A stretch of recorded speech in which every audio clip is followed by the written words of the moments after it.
Ladies and gentlemen, I give you Diana Gabaldon.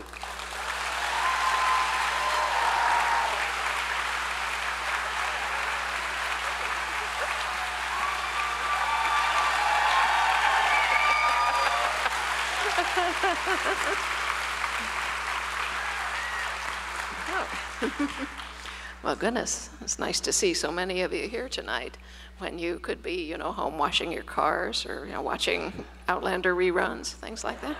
But I'm glad that you chose to spend some time with us tonight, and we'll try to make it worth your while. My husband used to say to me back in the day when I would go out to talk to people at night, to book clubs and things, he'd say, well, doesn't it make you nervous having to go out and talk to all these totally strange people? I think he meant total strangers, but but I said, well, no. I said, I've been a university professor for 12 years. I'm used to walking into a classroom in the morning and looking out and seeing 400 people in the crowd. How much harder could it be? If I can keep people awake at 8 o'clock in the morning talking about human anatomy and physiology, I can probably keep them awake at 8 o'clock in the evening if they came on purpose to hear me.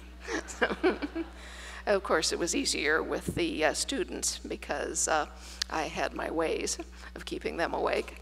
Everybody took human anatomy and physiology because they thought it would be easy, especially the football team. They needed a science elective, and so they all took that one because they were thinking, well, what, count your fingers, how hard can it be? Or your ribs, yeah. And so I'd walk in the morning, and they were always in the front row, sound asleep, these large inanimate blobs of flesh.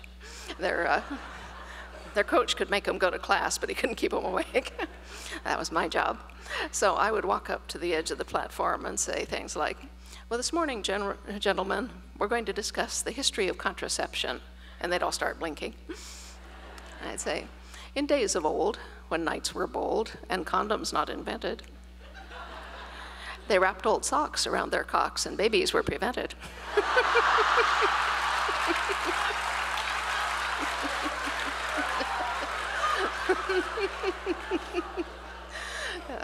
Well, it worked on the football players, too. Yeah, no, people often say to me, well, how did you get from being a scientist to being a novelist? Because they think, being a scientist is this very cold, clinical, tidy, white coat sort of thing. And being a novelist, well, that must just be wonderful, all colorful and fuzzy and exciting and warm. And it's actually the same thing. What both science and art depend on is the ability to perceive patterns in the middle of chaos. It's just when you do science, you're looking at, some natural system and you think, oh, I see this interesting thing going on. I wonder if maybe this is what's causing it or this is what's affecting it. And then you make a hypothesis. You say, I think this is what's going on. And you devise an experiment and you test it. And, and with luck, you have actually seen a pattern. Well, when you're doing a novel, it's the same thing. You're just looking at chaos, your own internal chaos, the chaos of maybe a historical situation, the chaos of the people that you're working with, your characters. And you look at all this and you think, I think I see something happening here. I think I see something happening there. I wonder if that's the same thing. And eventually you discern these patterns and your novel is your hypothesis. You say, this is what I think is happening. And then instead of doing experiments, you go out and try and sell it to people. And, and if they buy it, that means they supported your hypothesis pretty solidly. So I got to thank you all for furthering my career in that fashion. Yeah, so anyway, I've known since I was about 8 years old that I was meant to be a novelist. But I came from a very conservative family background. I'm not sure because I didn't hear everything Tom said, but from what he was saying, I think he's been pretty heavily into my Facebook page. So he may have told you a few things about my parents, but anyway, my dad particularly was very conservative, socially. And my parents both grew up during the Depression. They were born in 1930. So, it was all about, get a secure, good job, get a pension, have insurance, all this kind of stuff. So I was not going to tell my dad that I wanted to write a novel because, even at the tender age of 8, I realized this was financially iffy. And so instead I went into science. I liked science, I was good at it. And as I say, it's pretty much the same thing as novel writing, except, completely different. And other than that, and so I was a scientist, but, I kept thinking, I want to write a novel. I'm sure I should be writing a novel. But there's no clear-cut pathway to writing a novel. If you're going to be a dentist or a CPA or a doctor or something like that, or even a university professor. There's programs to do this. You go to school, you get degrees, you sit exams, you get a certificate that says now you're a doctor, and then you can cut people open if you want to. And there's nothing that says you're a novelist. I mean, the term novelistic license isn't literally true. They don't give you one that you put on your wall. Though I always tell people I have one when they take issue with whatever I've done in my book. But no, I mean, there's just no way of becoming a novelist except to sit down and write a book, which is both good news and bad news. On the one hand, this is really freeing. You don't need a degree or a certificate or anything to write a book. But on the other hand, you don't have anybody to help you write a book. There's nobody who can say, do this, do this, do this. There is not, regardless of people who write books saying so. It's not true that there is a cookbook approach to writing a novel. There isn't. So you make it up by yourself. Now, I've talked to many, many novelists in my life because I'm always fascinated in their stories. And very, very few of them actually went to school in order to learn to write a novel, or to get an English degree for that matter. Ian Rankin, for instance, is a good friend of mine. He's a Scottish crime writer. And I've been reading his books for years, and I would always be fascinated by his biography in the back, because it said that Ian had had many jobs before starting to write novels, including being a tax collector, playing in a band, and being a swineherd. And I always wondered about that. So when I had the privilege of meeting Ian, I was supposed to be introducing him. And so ahead of time I said, well, you got to tell me about this, Ian. How did you become a swineherd, and what led you to change your profession?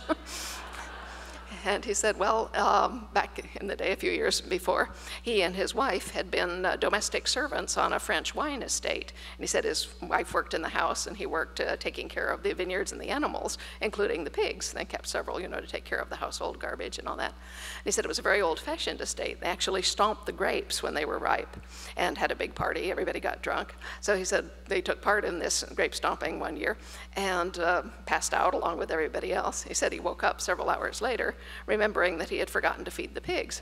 And so he staggered off to the barn and found a big tub full of the discarded grape skins. And he said, pigs will eat anything. So he gave them the discarded grape skins, not realizing they'd been standing in the sun for a long time. And the pigs all died of alcohol poisoning. So that was the end of his career as a swineherd. But it may explain something about the sort of books he writes. Anyway, everyone has their own origin story, so to speak, how you got to be a writer. And for me, it was that I turned 35. And I said to myself, Mozart was dead at 36. Maybe you better get a move on here. And so I said, okay, on my next birthday, I will begin writing a book. I know nothing about writing a book, except that I have been reading books since I was 3 years old. So surely if I write a novel, I will recognize it. I said, okay, book. Obviously, the only way to learn to write a book is actually to write a book. And while I had never written a novel, I'd written a lot of other things, including Scrooge McDuck comic books. Those my mother taught me to read when I was about 3, in part by reading me Walt Disney comic books, and I never stopped. So I was, I think, 29, and living in LA, where I was teaching at UCLA. And I bought the latest comic book and was reading it in my car, and I was thinking, well, this is pretty bad. I bet I could do better myself. So on a whim, I found out the name and address of the editor of that line of comics, and I wrote him this very rude letter. It said, dear sir, I've been reading your comics for 25 years, and they've been getting worse and worse. I said, I don't know that I could do better myself, but I'd like to try. Well, luckily, I had hit Del Connell, who was a gentleman with a sense of humor. He wrote back and said, okay, try. And he showed me, what the form was in which to write a comic book script. So I wrote him one. He didn't buy it, but he did something much more valuable for me. He told me what was wrong with it. And so I wrote a second one, and he bought that. And I continued to write for Del for about 18 months, at which point the powers that be at Disney said, we've got 40 years worth of Carl Barks scripts in our files. Why are we buying new ones? Let's just recycle the old ones. So they stopped buying new scripts. But Del said, you've got a knack for this. So he said, I'm going to introduce you to Tom Goldberg over on the lot. He's in charge of the foreign comics department, and they're still buying new scripts. So I wrote for Tom for another 18 months or so, at the end of which they also decided, why are we buying new ones? Let's recycle the old ones. So that was the end of my comic book writing career. But that was actually my first fiction ever, and the first time I'd ever been paid for writing fiction as well. I understand some people start when they're children, writing little books and putting them together. I've never done that, but I shared a room with my younger sister for 14 years or so, and we would stay up late into the night telling these long, complex, convoluted back and forth stories to each other. We were sort of acting them out, which is why I have never been a morning person. It's because I like to stay up all night telling stories. And I can remember, every morning waking up at 7 o'clock in the morning, sitting sullenly on the side of my bed thinking, someday I will not have to do this anymore. And luckily enough, writing a novel lets you set your own hours, which is one of the big perks of doing this. So my own hours are a little quirky. I get up around 8:30 or 9 in the morning and do exercise, and then I take the dogs out for a walk, and by the time everything's done, it's close to lunch. I go have lunch with my husband, and then I, with luck, might get an hour or so of writing done, and maybe an hour of research. Then I go do the daily errands for the household, take the laundry, the dry cleaning, go do the grocery shopping, come back, fix dinner, have a brief cocktail with my husband, have dinner. And then he likes to go to bed around 9 or 10, and so I tuck him in. And then the dogs and I go, and I have 2 big fat standard dachshunds, and we go and lie down on a big Taos couch that we have in the lounge, and me with a book and the dogs, with a biscuit. And within 10 minutes, if nobody needs me, and these days they don't. We started doing this when our kids were in middle school, and there were actually need for a parent in the middle of the night. But anyway, these days I can just fall asleep in 10 minutes, and I will. But I'll wake up again naturally around 12:30, and then the dogs get a bone, I get a Diet Coke, and we go upstairs and work. And so my main writing is between 12:30 and 4:30 in the morning. And then around 4:30, I shut up the office, go downstairs, and crawl back in bed with my husband for an hour before he gets up. And that's how it works. So in fact, I end up getting 7.5 to 8 hours sleep a night. I just don't do it all in one space. Which is interesting, because back in the day, in the 18th century, this is how people worked, because they had no light at night except a candle, and candles were expensive. And so they went to bed with the sun, and they got up with the sun. The thing is, during the winter, that stretch of darkness is quite long. You can be asleep for 12 or 14 hours, which means you're not getting very much done, and also nobody can sleep for 14 hours straight unless they're a teenaged boy. But so people evolved the custom of, the sleep and second sleep. They would sleep, 5 or 6 hours, and then when they got restless, they would get up, and after they'd gone to the bathroom and everything, they would, have a snack, light a candle, write a letter, stay up talking with their spouses, have sex, whatever, and then they would go back to sleep for another 4 or 5 hours, and then get up and start doing the chores. So apparently this is a perfectly natural way for human beings to live. It's just that, having been impressed with the corporate culture and school and things like that, everyone thinks, well, no, you have to get up at 6 in the morning, you have to get up and go and work for 10 hours, and then you can go to bed, and so forth. And it's not true. So being an artist of any kind, that's the most important thing that such a career offers you, is the ability to set your own schedule. Beyond that, though, there are a few perks, like getting to say exactly what you want on the page and getting to be anyone that you want. I have a group of fans who lives near me in Scottsdale who take me out for tea every once in a while and start picking my brains about the new book that I'm working on. When do I think it will be back, as if I knew, and that sort of thing. And on one of these occasions, they got started on the character of Black Jack Randall. They're going, oh, this man is loathsome, he's such scum, he makes my skin crawl. And I'm sitting there sipping my Earl Grey and thinking, you have no idea you're talking to Black Jack Randall, do you?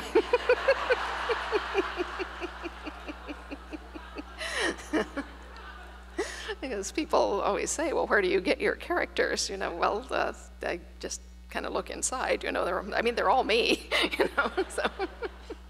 So same goes for who is your favorite character. Well, it's basically whoever's head I'm in at the moment, and I do count Jack Randall amongst my favorite characters. He's a really twisty person, but interesting. It's nice to be able to commit acts of depraved evil, without actually suffering the consequences. And, vice versa. You can commit acts of sacrificial heroicness without actually having to go to the trouble of learning how to use a sword, that sort of thing. So, if you're a novelist, you can live in your imagination. Anything you can imagine, you can do. People come up to me all the time and say, well, why are your books set in Scotland? Are you Scottish? I say, do I look Scottish? But, no, I think Tom actually told you why I set books in Scotland.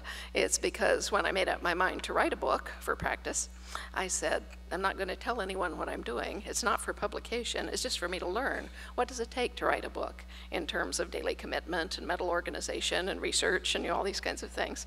And that can only be learned by writing a book, so I'm going to write a book. But I'm not going to tell anyone because I don't know if it's going to be a good book. I don't want people breathing down my neck and telling me I'm doing it wrong. And most of all, I do not want people coming up to me and saying, well, when are you going to finish that book? Because people always do that to people who are unwary enough to tell them what they're doing. And they say, well, jokingly, haha, when are you going to finish writing that book, honey, so I can get $1 million and retire? This is very irritating to people who actually write books, so don't do that. Anyway, I wanted to avoid all that because I'd seen that happen. And so I didn't tell anybody. I just said to myself, what's the easiest kind of book I could write for practice? So I thought about it. I said, well, for me, probably a historical novel, because I was a research professor. I knew how to look things up.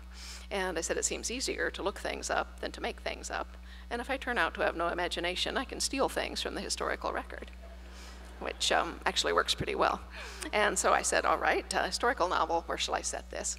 Because I have no background in history, just 6 hours of Western civilization that they make you take as an undergrad. So, any time would have done as well. I'd have to look it all up anyway.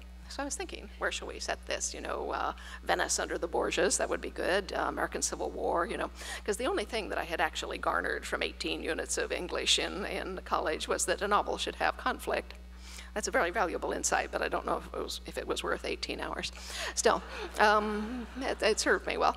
So anyway, I was looking for conflict in novels, and there's a lot of it lying around in history, believe me, as no doubt you all do who live in Savannah. You've got quite a bit of conflict lying around on the ground. But anyway, I was thinking, where shall I set this? And while in this malleable frame of mind, I happened to see a really old Doctor Who rerun on public television. Now, most of you probably know who Doctor Who is, but for those who don't, it's a really old, really long-running science fiction show that was originally done for kids in the UK, but it's got much more adult as it's picked up steam. It's been running for over 60 years. It's one of the oldest things on television, and still very good. But the premise of the show is that the Doctor is a Time Lord from Gallifrey. That's a planet where everyone is a Time Lord. And he gets bored with life on Gallifrey and the politics and everything.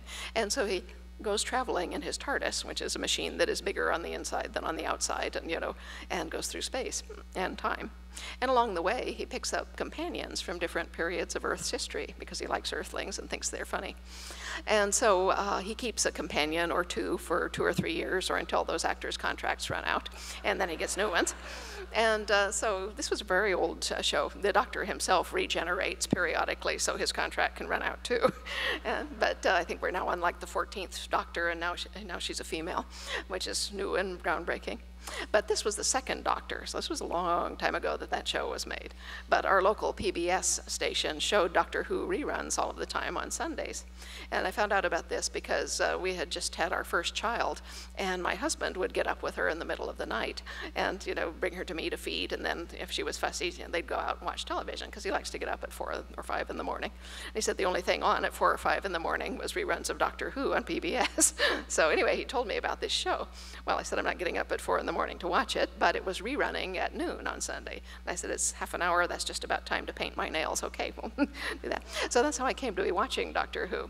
Well, in this particular show, the Doctor had picked up a young Scotsman from 1745. This was a young man, 18, 19, who appeared in his kilt. And I said, that's kind of fetching. And I found myself still thinking about this next day in church. And I said, well, you want to write a book, it really doesn't matter where you set it. The important thing is to pick a point and get going. So I said, fine, Scotland, 18th century. So that's where I began, knowing nothing about Scotland or the 18th century, having no plot, no outline, and no characters. Nothing but the rather vague images conjured up by the notion of a man in a kilt, which, as you will all agree, is a very compelling image to just about everybody, in fact. Back in 2006, Breath of Snow and Ashes was published. That was a very lucky book for me. It won a number of awards, including the Corina International Prize for Fiction, which was very cool. And I got to go to Germany to accept it. which is also cool and funny. But while I was there, the publisher, the German publisher, had me interviewed by absolutely everybody in the German press, you know, from the equivalent of the tabloid newspapers up to the equivalent of Vanity Fair. And it took a whole week, so every 30 minutes I was talking to another journalist. And toward the end of this process, I was just sort of going like this when I talked to them. But I met this very nice man who was from a literary journal. And he said, oh, I've read your entire work. He said, it's wonderful. Your narrative is just transcendental, and your characters, they're three-dimensional, and you know, your narrative drive is tremendous. And I'm thinking, yes, yes, go on. And anyway, he stopped, though, and said, there's just this one thing, I wonder. Can you tell me, what is the appeal of a man in a kilt? And I was really tired, or I might not have said it, but I just looked at him for a minute, and I said, well, I suppose it's the idea that you could be up against a wall with him in a minute.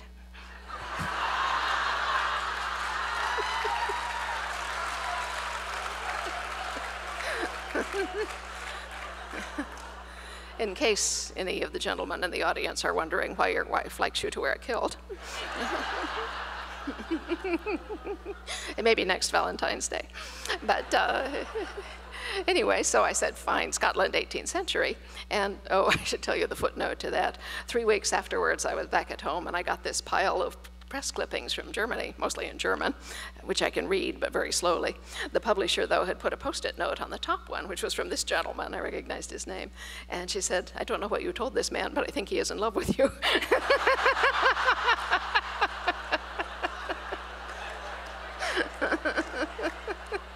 You know, very powerful and compelling image. Anyway, back to the man of the kilt and so forth. So I went to the library immediately and looked up Scotland, Highlands, 18th century in the card catalog. So I had, you know, nothing to base this on. So I thought, well, I better find something out. So I was looking for conflict in Scotland in the 18th century. Well, you don't do that for very long without running smack into Bonnie Prince Charlie and the Jacobites. And I said, well, that totally looks like conflict. All right, we'll use that. Fine, good. And so I began with my man in a kilt. And you know, I began writing immediately, even though I had no story, just to practice putting down fiction, so to speak. And this was really the first fiction I'd ever written, except for lame stories for classes. And my man in a kilt was having a conversation with his sister, who was making a hare pie. And you know, this never ended up in a book. It was just the first thing that I wrote. It was about half a page. But what was important about it was that I had a book of Scottish recipes that I had picked up at the library. And so I'd looked up, you know, something for her to be making, and hare pie looked good. So I was listing, you know, the various ingredients while I was writing this scene. I was saying, and she added this, and then there was that, and then she, you know, crunched the collops of rabbit with her mallet to break the bones so the marrow would seep out into the pie, which is actually what you do when you're making a good hare pie, if you have a rabbit with bones in, I mean. And so I was typing all this out, and when I came to the end of the description of the ingredients, I, by reflex, put in the little square brackets that you use for a bibliographic citation, as I was going to put in the Scottish cookbook. And then I said, wait a minute, this is fiction. I don't have to do that. It was a tremendously freeing moment for me. And thoroughly convinced me on the spot that I really did want to write novels. And so we sort of continued from there. So the first couple of days I was doing research and, you know, just writing these little bits about my man in a kilt, having no idea who he really was. I didn't want to give him a last name because I knew nothing about the Scottish clans or what their politics were, so I didn't want to make him be a Mackintosh when he really should have been a Campbell or something like that. And so he had no last name for a while. I did call him Jamie out of compliment to the character in Doctor Who was called Jamie McCrimmon. Other than the name and the kilt, there's nothing in common between them. But what's funny about that is that the actor playing Jamie McCrimmon is actually named Fraser Hines. And I've gotten to know him quite well of late. But the funny thing is that I didn't know that at the time, because our local PBS station probably should not have been doing this, but they did. When I got to the end of Doctor Who, they cut off the credits so they could do their pledge things. And so I had no idea what that actor's name was until several years later. But as it was, I just called him Jamie, you know, blank for a long time. Anyway, we were doing well, Jamie Blank and I. And then about the third day, I said, well, you know, I think maybe I should have, I need a lot of men in kilts, you know, but I should have a female character to play off these guys. Then we'll have sexual tension, that will be good. So I said, okay, I need a female character, I think. So I said, well, you know, on the basis of 3 days research, I said it looks like the Jacobite Rebellion was basically English versus Scots. So if I make her an English woman, we will have lots of conflict. And so the third day of writing, I introduced this English woman. No idea who she was, how she got into the plot, or what she was going to do there. But I loosed her into a cottage full of Scotsmen to see what would happen. And she walked in, they're all staring at the fire, and they turned around and stared at her. I was thinking, why? Does she look funny? What's going on? Anyway, one of the gentlemen drew himself up, and he said, my name's Dougal Mackenzie, and who might you be? And without my stopping to think, I just typed, my name's Claire Elizabeth Beecham, and who the hell are you? And I said, well, you don't sound at all like a historical person. So I fought with her for several pages to beat her into shape and make her stop talking like a 20th century person. But she wasn't having any. She didn't want to talk like a historical person. Instead, she took over the story and started telling it herself. She also kept making smart-ass modern remarks. And so I said, all right, I'm not going to fight with you all the way through this book. No one's ever going to see it. It doesn't matter what bizarre thing I do. Go ahead and be modern. I'll figure out how you got there later. So it's all her fault that there's time travel in these books. And we do it. I think we got about another 5 minutes that I can spend telling you about how I got published and so forth, and then we will get on to some of your questions because we want to be sure of having time for those. So anyway, what people say to me next is, well, this book that you were never going to show anyone, just how did that end up becoming what it is now? And I said, well, it wasn't overnight, but this is what happened. I had, as a result of what I did for a living, I was a research professor at Arizona State University. I had been hired as a research professor, but what they said was, this is soft money. If we don't hire someone for this position, the legislature will take it away again, so you're hired. They said, this is how people get jobs. And they said, we don't actually have anything for you to do, so would you design your own research program, and while you're doing it, help Bob here with his work. They said, you have a computer background, by which they meant I had one class in Fortran programming. But it was one more than any of them had. And they said, so you can help Bob get his data into the computer. This was like 1984, yeah, no, 82 when I did that. And microcomputers, as they were then called, were just barely beginning to trickle into businesses. We didn't have any at the university. We were still doing all the coding on a mainframe. So anyway, I said, sure, why not? Anyway, Bob's data turned out to be 10 years of observations on the contents of bird gizzards. This is what he did. He found out what birds were eating. And when they say get data into the computer, back then they thought you kind of unscrewed the lid and poured the data in and you would get reports out the bottom.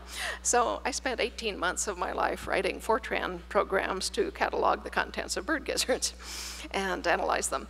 And the upshot of this was an 800-page monograph on the dietary habits of the birds of the Colorado River Valley, which may indicate why I am not afraid of writing long books. They don't get worse than that. And so I said at the end of this, there must be other people in the world who are forced to do this, to write their own programs to analyze this stuff, because there was no software to handle things like that. And I said, so it would, there may be 5 other people in the world who are interested in bird gizzards, but it would save each one of them 18 months worth of effort if they knew about these programs. Why is there no way of sharing this information? So what I did was to write out a brief paragraph explaining what I'd done, and I put this in the newsletter of all the different societies that I could think of, geologists, biomedicine, chemists, whatever. I said, I know there's other people who are doing this. If you're doing this, why don't you write to me? Maybe we can get together a newsletter or something. So I got 300 letters in the course of a month from people going, oh, why has no one thought of this before? And I said, well, good question. So I took the letters to the director of my center, and I said, well, I'm not having any luck getting grants from the NSF at the moment, but I think I got something started here. I said, can you front me a little money from petty cash and I'll see what I can do?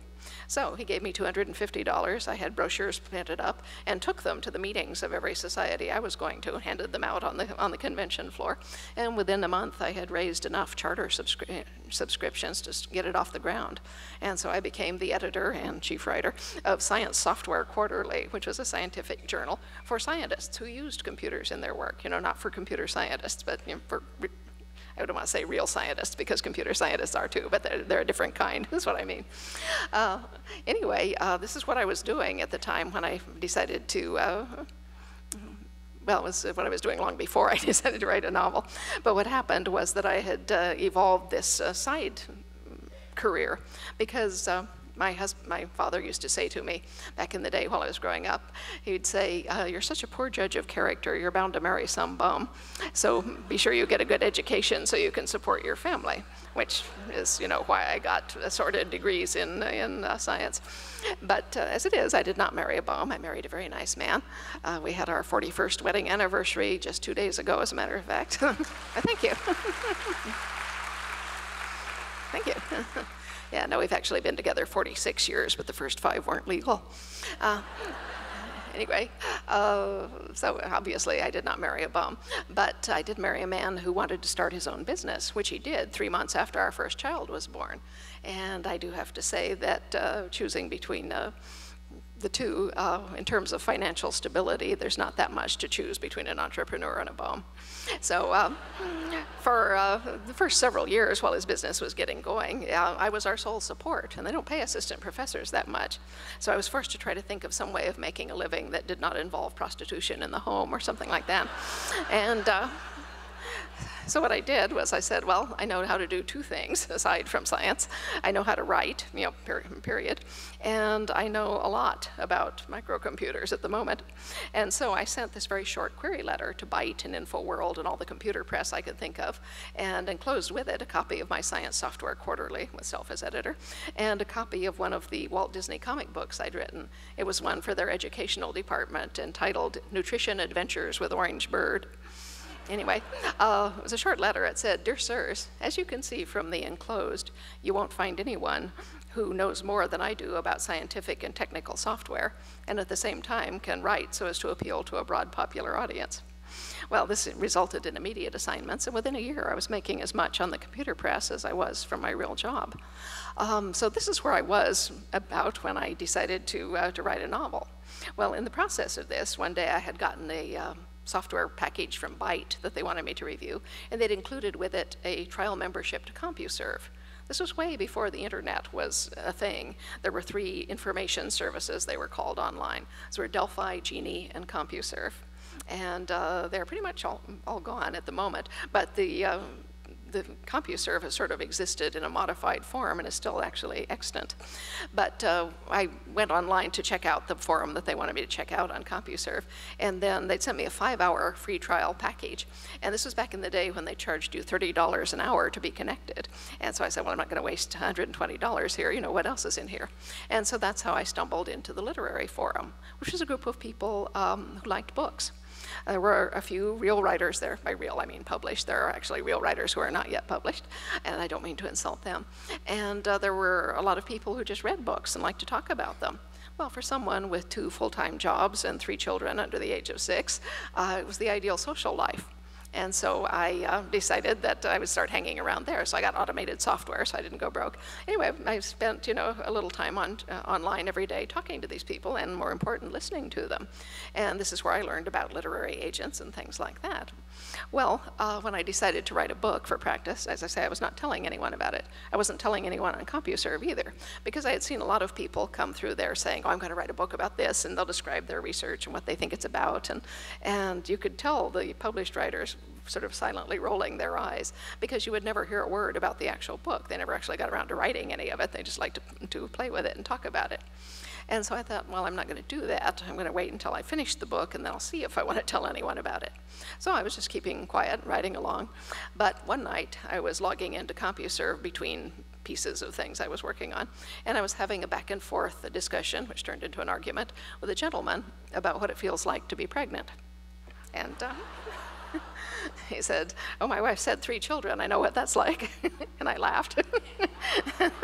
And they said, yeah, Buster, I've had 3 children. And he said, well, can you tell me what it's like? I said, I can, yes. But it's kind of complex. I said, I tell you what, I have this short piece that I wrote a few months ago, a fiction, in which a young woman explains to her brother in some detail what it's like to be pregnant. I said, I'll put that in the library here, and you can read it. So I did. And everyone who had been following the argument went and read this piece. And they came rushing back, and And they said, well, this is great. What is it? And I said, I don't know. And they said, well, where's the beginning? And I said, I haven't written that yet. And they said, well, put up some more. You know, these characters are fascinating. We want to know more about them. Well, you know, to someone who has never written fiction before, never shown anyone anything that they've written, this is like catnip, you know, if not actual heroin. And, you know, your strong impulse is to show them everything you've ever written. But, you know, I restrained myself. And anyway, I would show them, you know, small chunks of what I was doing every 2 or 3 months. If I thought I had something that would stand alone without too much explanation, I'd put it in the library. And they got more and more excited about it. And they were saying, this is totally cool. You know, you should try and publish this. And I said, I don't even know what kind of book it is. You know, it's kind of got everything in it. But, you know, eventually I'm going to write a book that I want to publish. What should I do? Well, the published authors were very, very kind about sharing their information with me, including the fact that they thought I should get a literary agent.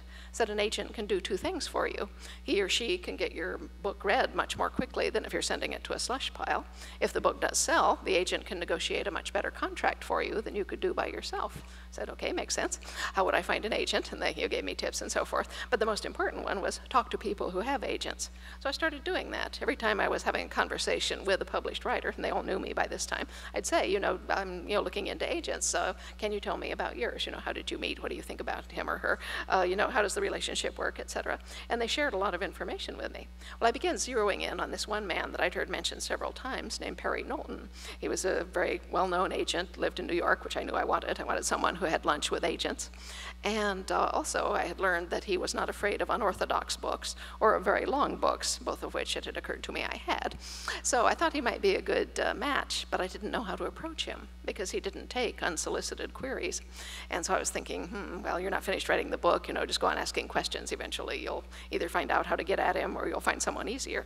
So I kept on asking questions. And one day I asked a friend named John Stith, who writes science fiction mysteries, you know, what about agents, John? He said, oh, I said, by coincidence, I have the same agent as, you know, so-and-so and so-and-so. His name is Perry Knowlton. He said, I know you're almost ready to look for an agent yourself. Would you like me to introduce you to him? And I said, that would be very nice, John. Well, I was afraid that John would leave Compuserve or be run over by a bus before I finished the book, so I said, yeah, go ahead, ask him. And so he wrote Perry, who was a much older gentleman who never touched a computer in his life, God bless him. But he wrote Perry and said, I know this woman from Compuserve, people think she's hilarious, you might like her stuff. And I followed that with my own query letter, which was also short. That's kind of a specialty of mine, is short, rude letters, but this one was not rude. It said, Dear Mr. Knowlton, I've been writing and selling nonfiction by myself for some years, but now that I'm working on a novel, I understand that I need good literary representation, and you've been recommended to me by John and Judy McNaught and Carolyn Cherry and, you know, all these people who were his clients. And in other words, you know, people do pay me for what I write. I can probably do it, and these people whom you know and I know can vouch for me. And so I said, I have this very long novel. I don't want to waste your time. Would you be willing to read excerpts from it? I didn't tell him I wasn't through writing it. Excerpts were all I had. But he kindly called back and said, yes, he would be happy to read my excerpts. So I hastily wrote a 26-page, single-spaced synopsis of what I thought the story was about and sent it with a bundle of excerpts. And he took me on the basis of an unfinished first novel, which was not common then. It's not common now either, but it was very lucky. Anyway, 6 months later, I finally finished the novel, and I called up to tell him I was sending it, and he said, that's great. And I also told him I would be in New York the next week to go to an ornithological conference. And as I hoped, he invited me to come by his office and meet in person, because we'd never seen each other. We just talked on the phone and on the occasional odd note by typewriter. And so the next week, I went up to Perry's office in some trepidation of mind, because at this point, he was the only person in the world who had read the whole book, and I didn't yet know what he thought of it. So I went up, and he turned out, as I say, to be a charming older gentleman who got me a Diet Coke, took me back to his office, and was trying to put me at my ease. Unfortunately, he was conversing about others of his clients. It was at this point that I realized that in addition to my Compuserve friends, he also represented Tony Hillerman, Frederick Forsyth, and Robertson Davies. And I was sitting there thinking, if you have the nerve to call Robertson Davies Robbie, which is what he was doing, you're a better man than I am. But what was most upsetting was that he had my manuscript on the desk in front of him in the big orange box in which I'd sent it. And I was sure at some point he was going to say, well, now that I've read the whole thing, you know, it's just too weird. There's nothing I can do with it, but, you know, keep me in mind if you write something else. So I was expecting to hear this at any moment. Instead, he said, you know, the thing about Tony Hillerman and Freddie Forsyth and Robbie Davies is that they're all great storytellers. He laid a hand on the box and smiled at me and said, and you're another one.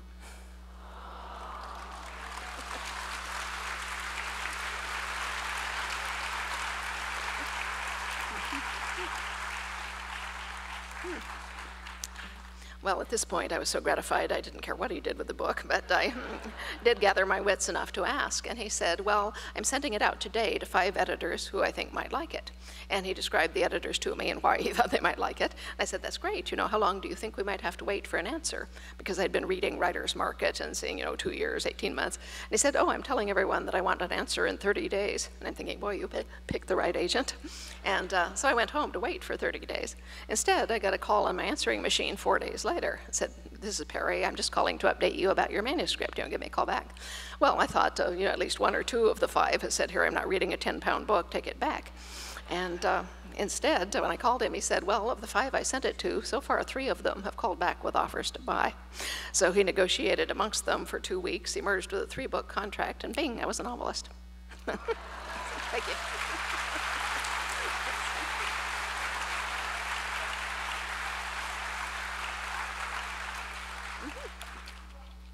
And now I think we will call Mark up to help filter the questions. Oh, I hope not, too. Great. Shall we share the podium or what? Yeah, I think we have one microphone. Okay. That'll work. So one more round of applause for Diana Gabaldon. Thank you very much. Thank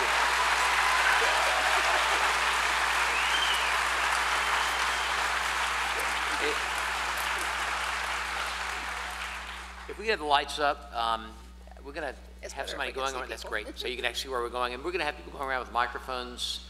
And I want a couple of housekeeping details here. Please ask a question. Don't tell a story. It would be nice. We've been hearing some great stories from somebody who's a great storyteller. But, I know that you have your own stories, but we'd like to hear some more from Diana, if you don't mind.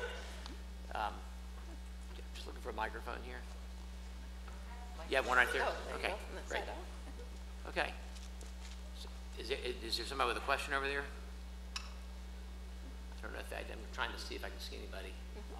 There's one upstairs. You got one up in the balcony there? Oh, great, super, thank you. Hi, Diana. Hi. My name's Karen. I came down from Maine all the way to see you. Thank you.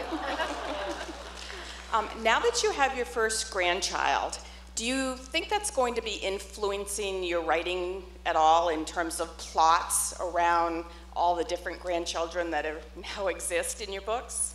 Well, no. I mean, the people in my books had grandchildren long before I did. And, but I have had 3 children. I remember very, very vividly what babies are like. You have another question? I'm sure we do. Right there.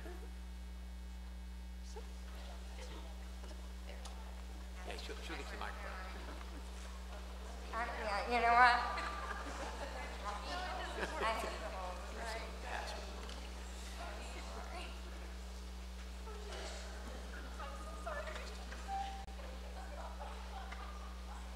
Oh, hi. I was wondering if you ever thought about having Claire tell Randall about, or tell Frank about Black Jack's true nature. Well, she did. If you read the books, she told him he was a bloody, nasty, filthy pervert. Can't make it much clearer than that.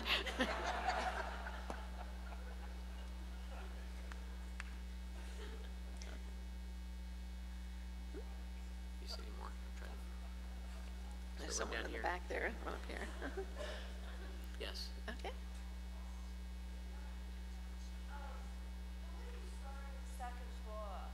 Mm-hmm. You could just pass the microphone over to the person who needs it. I'm a newbie. I read your first book, and then I read the second.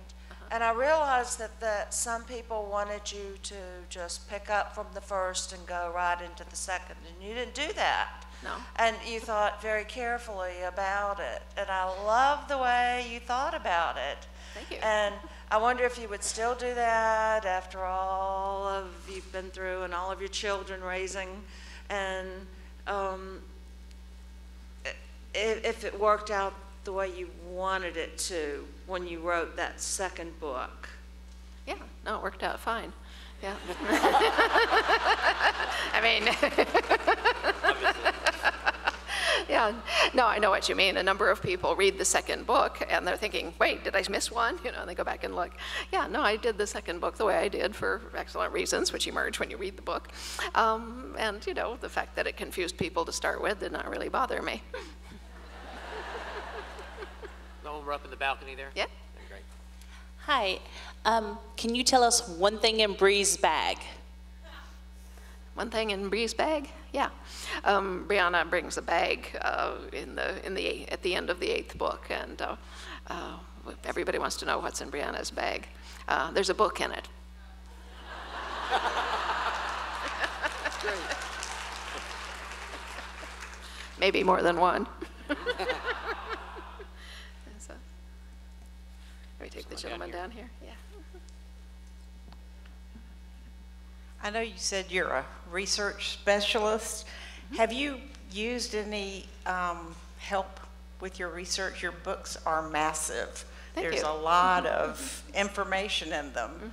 And I just don't see how you have time to write it and research it. Well, I do the research along with the writing, and you might notice it takes me about 4 years to finish one. That's one reason.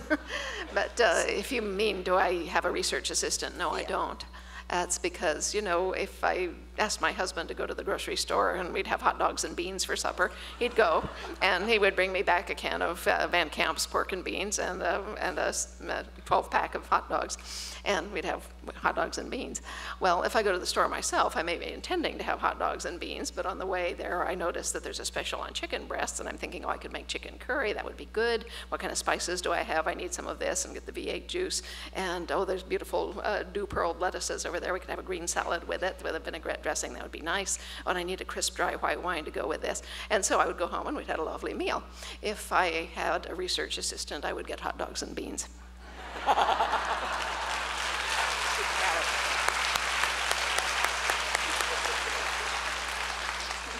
How has it been working with, is it Ronald Moore, the producer for the show? How's that been? Have you been working with, how does it work with a TV producer on visualizing your book? Yeah, how does it work with the TV production and so forth? Well, they have what they call a writer's room, which involves all of the writers. Right now they got 10 writers. And so they have a whiteboard all around the room with little magnetic strips, and they do what they call breaking script, which means that they actually break the book into all its pieces, all the scenes, all the sub-scenes. They take out all the dialogue and keep it in a separate table, and so they can put it in different places. Because you're taking something that is this big and has, you know, a shape that's unique to itself, and you're trying to squash it into something that is this big and has a shape like this, which means it's not gonna, you can't just squash it. You gotta take pieces out and fit them together, which means you're also gonna write pieces to fit between point A and point B. They might say, well, we wanna start with this scene from the book, and we wanna end this episode with this scene from the book, and we wanna have this scene from the book, but how are we gonna fill these spaces? And that's where they write the original stuff. So what they'll do is sit there and just talk about an episode over and over, and everybody contributes their ideas, including me on occasions. I've been in the writer's room a couple of times. And you know, eventually they decide what events should happen in that episode, and then the writer takes that away and writes a script outline, which then goes to the production team. That would be Ron and Meryl and Tony and Matt at the moment. And it also goes to the people at Sony and to the people at Starz, who have their own notes to make on it. When I wrote a script, and I wrote the whole script before they sent it to Sony and Starz, Ron sent it back with just a few notes, and he said, these are really very light notes. He said, the only one you might take account of is the first one, which was from Sony. And what they said was, we love this script, it's terrific. Our only concern is that it sounds too much like Diana. They said, she's so funny that we're afraid that this script will be tonally different than all of the other ones, that it will stick out like a sore thumb. So, you know, can she throttle it back a little? But that's pretty much how it works. And then all the scripts go through multiple revisions, which again have input from everyone, including me. Okay. All right. Well, thank you very much. We're gonna wrap things up now because we have to do the book signing at this point. Just a couple of things. Thank you. We have a gift for you here. This is a Savannah-centric gift about Flannery O'Connor, who's a Savannah author. She was a cartoonist as well, so these are some of her cartoons. Wonderful. So this is for Thank you so much. So thank you very much for your a lot. presentation. Appreciate Glad to have you here.